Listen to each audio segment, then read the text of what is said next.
بچیوں سے خاص طور پہ کہتا ہوں کہ چپ رہنا سیکھ کے جاؤ۔ میں درد سے کہہ رہا ہوں، میرے ملک میں سسرال ظالم ہے، سخت ہے، بد اخلاق ہے۔ میرے نبی نے مدینے والوں کی تعریف کی، مدینے والوں کی، مدینے کے صحابہ کی اور مدینے کی فیملیز کی تعریف کرتے فرمایا کہ یہ میرے مدینے والے ساتھی ایسے عالی شان ہیں۔ کس بات پہ عالی شان ہیں؟ کہ تہجد بہت پڑھتے ہیں، نفل بہت پڑھتے ہیں، جہاد بہت کرتے ہیں، تبلیغ بہت کرتے ہیں، ذکر بہت کرتے ہیں، تلاوت بہت کرتے ہیں۔ نہیں، سنو غور سے، فرمایا یہ میرے مدینے والے صحابہ یہ اتنے عالی شان ہیں، جب یہ کسی کی بیٹی کو لے آتے ہیں ڈولی میں ڈال کے تو آنے والی بچی کو ذرہ برابر احساس نہیں ہوتا ماں باپ کے گھر میں ہوں یا سسرال کے گھر میں۔ اور میں بچوں درد سے کہہ رہا ہوں، میرے دیس کا سسرال بہت سنگ دل ہے، بہت سخت ہے، شریعت کا پتہ نہیں ہے۔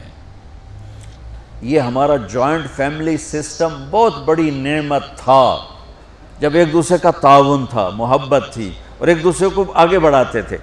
اب یہ مصیبت بن گیا ہے کہ اخلاق اچھے نہیں ہیں، زبان کا بول تیر کی طرح، چھری کی طرح، تلوار کی طرح کاٹ رہا ہے۔ اس لیے شریعت نے یہ اجازت دی ہے کہ شادی کے بعد اگر مجھے گنجائش ہے تو میں اپنی بیوی کو الگ رکھوں، تاکہ ہم 2 کا کلیش اور 10 کا کلیش، بڑا فرق، 2 کے کلیش کو حل کرنا آسان ہے اور 10 کے کلیش کو حل کرنا مشکل ہو جاتا ہے، اور خواہ مخواہ کے کلیشز جو زندگی برباد کر دیتے ہیں۔ جس بچی نے میری نسل کو پالنا پڑھانا اور بڑھانا ہے، اسی کو میں تانے دے کے، جو اس کے پیٹ میں پرورش پا رہا ہے وہ تو پیدا ہوتے ہی نفسیاتی مریض ہوگا، چونکہ ماں پر جب ایسے پریشر پڑیں گے وہ پریشر بچے پر جائیں گے۔ میری نسل، آج کے ماں باپ جن کو ساس سسر کہتے ہیں، یہ خود اپنی اگلی نسل کے دشمن بنے بیٹھے ہیں کہ آنے والی بہو کو عزت دینے کی بجائے، محبت دینے کی بجائے، بیٹی بنانے کی بجائے وہ ایک ایسا رویہ اختیار کرتے ہیں چونکہ اخلاق کوئی نہیں ہے۔